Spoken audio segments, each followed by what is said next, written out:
criteria. So here's what a natural law theory is. A natural law theory is a theory that aims to mark out some courses of action as good in some way, others as bad in some way, some as ultimately worth doing, and others as ruled out. Right? But it's not just that natural law theory aims to be a neat classifier of good and bad. Right? It's just sort of trying to put things in the right box, good or bad, right or wrong. It aims to explain the goodness and badness of action. Okay, it's engaged in the same sort of task that I'm thinking about, which is how do we give the best explanation of what the moral law is and why it holds. Now, if you look at sort of standard natural law theories, all right, they divide the explanatory task into two stages. Okay, two stages of explanation. In the first stage of explanation, right, the natural law theorist argues from truths about what's good for human beings, good for persons, right, and truths about how it is appropriate to respond to such goods, okay, to reach conclusions about how it can be right to act. So again, on Aquinas' view. On Aquinas' view, for example, it's true by nature, okay, it can be easily known that things like life, procreation, knowledge, society, reasonableness in conduct, all these are good for human beings and worthy of pursuit. Okay? So there's always some sense to acting for the sake of staying alive, or having and rearing children, or getting along with others, or finding about the world, or making good choices. Okay, so this just claims about what's good for human beings, what fulfills them. Okay? But even actions that make sense in some way, right, can be wrong to perform. The problem with lying is not that it doesn't make any sense. We all know that there's some point to the lies that we tell, and often this point is the realization of a genuine human good. The problem is that the pursuit of it is inordinate. Okay, it's improper given your objectives. On the natural law view, there's some ways of pursuing the good, right, that are flawed, right? And to be a wrong action just is to be an action that's flawed in one of those particular ways, right? So Aquinas, I'm not going to do a whole disquisition on Aquinas, but on Aquinas' view, for example, what he does is he distinguishes between various features of actions, right? Their intentions, their motives, that is the further ends for which one acts, the circumstances in which they're performed, and so forth. He tries to argue tries to argue in favor of or against certain moral norms, right? By saying by appealing to these features of actions, right? So lying, for example, is an action that has as its immediate object, right, falsehood, right, contrary to the good of truth. That's why Aquinas thinks that lying is always exceptionlessly morally wrong. Okay. Now, what's apparent from this sketch is that the immediate explanation of the wrongness of certain sorts of action is the good for persons that calls the shots. Okay, we start by talking about the human good and how it's to be responded to. Right? Those goods make it the case that one must or must not respond to those goods in particular ways. But there's a second stage. Okay, first stage is moving from goodness to rightness. Second stage is the explaining of the nature of the goods themselves. The natural law view begins with an account of how goods and the features of human action fix rightness and wrongness. We can also raise questions about why those goods that play that role are genuine goods. Okay? And a standard answer ascribed to Aquinas by lots of people with no small justification is just what we might call an Aristotelian answer, one that appeals to Aristotle's view of quite general view of goodness. That is that each being's good, okay, whether it's dogs or ducks or ferns or whatever, is fixed by the kind of thing that it is. Okay? To be human just is, right, to be such that certain things are good for him or her. And these are just natural facts, okay, just straightforward natural facts. So here's a comparison, okay, to show you how deep this sort of kind of naturalism runs, right, within this sort of natural law view. That certain states of affairs obtaining, right, make a duck non-defective, okay, that all their parts are in place and able to function properly. And the certain states of affairs obtaining, swimming in clean ponds and hunting for fish where there's plenty to eat and making new ducks and so forth, right? These are all part of what makes for a good duckly life, okay? What's good for the duck is the maintenance of duck self and good duckly integrity, right? And the performance of the activities and the participation in the events of a good duckly life, okay? This is just a standard, these are just natural facts about the duck and the duck's good. And on the standard natural law view, there is no interesting difference. I'm not exaggerating. There's no interesting structural difference between the story about the good for ducks and about the good for human beings. Okay, just because the kind of thing that we are, right, that all of the human's parts are in place and are able to function properly and so forth, make for a non-defective human, and that certain states of affairs, eating enough of the right things, having relationships with other human beings and so forth, getting around in the world, knowing how to move about in it, these make for non-defective human lives. Okay, these are just matters of natural fact. Okay? What's good for the human is the maintaining of itself in good condition as a human and the carrying out of the activities and participating in the events of a good human life. Okay? And that's what's natural about the natural law view. These are all natural goods, and they fix the nature of what's morally right and morally wrong. Okay. The natural law theorist explains the moral law in this way, but here's the rub, okay, as far as I can see. I mean, the rub is that at no point in my account of the natural law view did I mention God. I didn't say a word about God in the whole story, okay? And it proceeds from the nature of the good and the features of human action to the intrinsic validity of certain moral norms. And what we should be asking, I think, is whether this is acceptable from a theistic standpoint, right?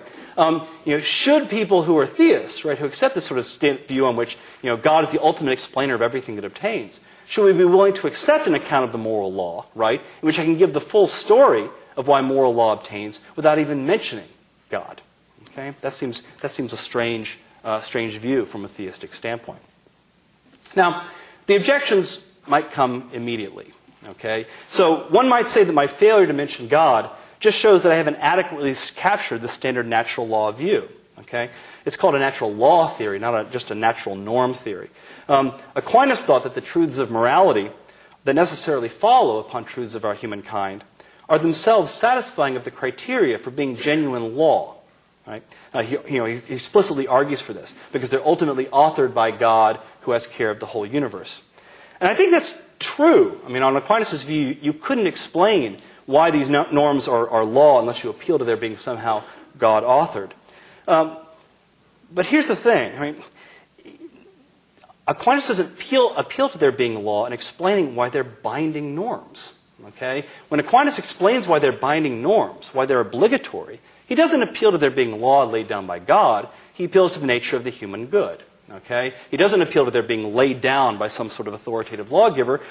He appeals to the fact that these are human good, that the moral norms, concern the protection, promotion, respect, right, for what's humanly good. Okay? So even if in some way, you can't get moral law as law without appealing to God, nevertheless, all the binding power of the moral law is born not by its being divinely commanded or divinely legislated, but it's by its being all about simply the human good. Okay, so that's one way. One response I don't think is particularly satisfying. Another way to answer the question, where is God in the natural law view, is to say that my account of natural law explanation is correct, but I haven't given the full story. Right? I've given only their approximate account of the moral law. I haven't given the complete account. On the complete account, God has to be mentioned, for God is one step removed. Right? And you see this I think you see this move among a lot of contemporary natural law theorists. For example, John Finnis would allow the natural law account offered thus far is fundamentally correct, but we need to take a step back to see whether there's a further explanation available for the normative order. So Finnis writes that we should appeal to God as part of the explanation of moral law in a number of ways, and this is Finnis. God is that which explains the existence of the questioning subject, that is, one who raises questions of moral importance, that which explains the existing of good states of affairs and the opportunity of making them exist, right? That which explains our ability to recognize goods, right? And that which explains our ability to respond to their attractiveness. Okay?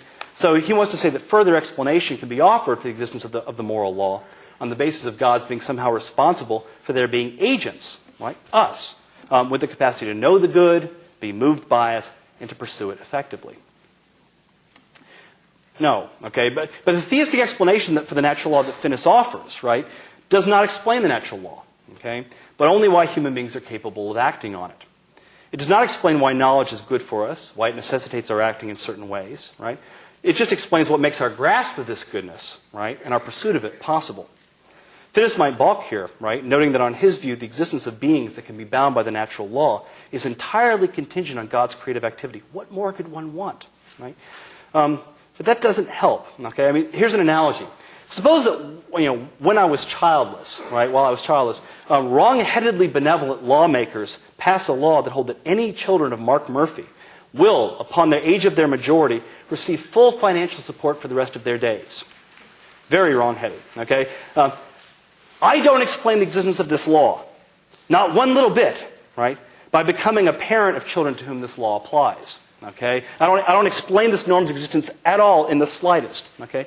Without their existence, the law would be just as valid, okay, just as valid. It just wouldn't be what we might call operative, okay? It wouldn't have any normative effect on actual legal actors, okay? Similarly, to make God's role in natural law simply that of bringing into existence beings to whom the law applies would not do anything, not one little bit, toward giving God a role in explaining the validity of the moral law that binds us. It would explain only why the moral law is operative, having normative effects on moral agents. Finnis's theistic explanation of the moral law is no explanation at all.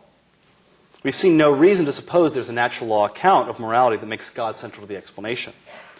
Perhaps we have a third option, okay, suggested by the failure of the second.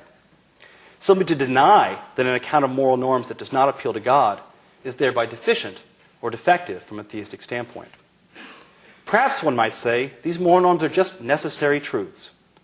And necessary truths, being the sorts of things that could not be otherwise, do not need any explanation, theistic or not. The first thing to say here is that it's just false, that necessity means that no explanation is possible or called for. There's an important distinction between things that have their necessity through themselves and those that have their necessity through others. For example, the Islamic philosopher Avicenna thought, wrongly but plausibly, that God necessarily creates. On this view, there's a created world as a necessary truth. But it's obviously an explainable truth. Avicenna provides the explanation by starting from what has its necessity through itself, that is God. Okay, those comps were good for something. Avicenna, never would have encountered him otherwise. Okay, but there's give me an example of this paper. All right, so yeah, right. So okay, so the first thing, all right. So the second, that was the first thing. The first thing is necessity doesn't mean no explanation is possible. It could be that its necessity depends on something else. The second thing to say here is we shouldn't forget our starting point. Right, that is the explanand-centered criteria. God's status as the first cause, the first explainer of all that is, militates in favor of an intimate role for God in explaining the truths of the created world, whether necessary or contingent. The inadequacy of deism, right, as an account of God's relationship with the natural order, has as its principled rationale that God's status as first cause is not satisfied by God's performing an act of creation that bears only on the first temporal slice of the universe, that God creates the universe and everything else just keeps on trucking on its own, right? To be first cause, God's sovereignty must be extensive and ongoing. But there's no reason to suppose that the extent of God's explanatory involvement in the moral order is any less, or we have any reason to think it to be more limited than God's explanatory involvement in the natural order. If there is a God, then God is first cause, source of all that exists distinct from God. God will be, so to speak, that in which we live and move and have our being. But if there is a God, then God is also the final good, the first good and the final good. Nothing is good, so to speak, but God alone. Here's where we may introduce the second view, right, that continues to have some prominence within theistic ethics: theological voluntarism. Theological voluntarists explain moral requirements in terms of God's will, although they disagree among themselves with respect to how to characterize the act of will on which moral requirements depend. Some appeal to divine intentions, others to desires, others to more generic divine willings. Some take it that what's essential is the willing itself, some speech act that God performs that includes a willing. Again, they disagree among themselves about the relationship between the willing and the requirement, whether it's causal or constitutive, whatever. Okay, but what they agree on is that the divine will explains moral requirements in a way that's both immediate and complete. Okay, God wills that a moral requirement obtains somehow, and it obtains. As Philip Quinn summarized the view, the explanatory relationship between God's will and moral facts is total, exclusive, active, immediate, and necessary. The relevant act of divine will immediately brings about the moral requirement. It is not that the divine will brings about some third element that then is responsible for that requirement's holding. The divine will doesn't cooperate with anything else in bringing the requirement into existence. No third thing has any immediate role. Now, whatever else we say about theological voluntarism, right, we should first notice its cardinal virtue from an explanand-centered perspective, right? It's undeniably theocentric, okay? You can't criticize it for not giving an adequate role to God in the explanation of moral law, right? God's not pushed to the side or given some subordinate role. Everything is, God is at the center of things in the explanation of moral law. And that's where God must be, I would want to say, given God's character as the ultimate explainer. And this stands in stark contrast, I think, to the position taken by the natural law view. The central objections to this view are not explanand-centered, but explanandum-centered. Here I want to press two concerns.